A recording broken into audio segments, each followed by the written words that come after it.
وہ شرم کے مارے جو ہے وہ سامنے نہیں آ رہے تھے.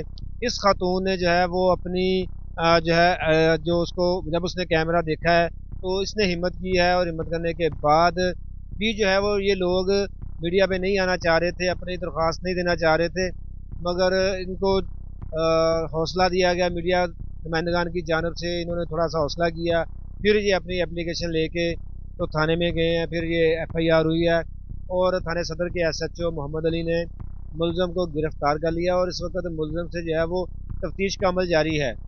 اچھا مجھے بتائیے گا, کیا یہ جو ملزم ہے یہ ان خواتین کو بلیک میل بھی کر رہا تھا یا ویڈیو کیوں بنا رہا تھا, کیا ذرائع کہہ رہے ہیں آپ؟ میرے ذرائع یہ بتا رہے ہیں کہ یہ جو ملزم ہے یہ کافی عرصہ سے اس طرح کی حرکات کر رہا ہے, اور بعض اوقات اس نے جو ہے وہ علاقے کی بچیوں کے ساتھ چھیڑخانی بھی کی ہے, ان کو ہراساں بھی کرتا رہا ہے.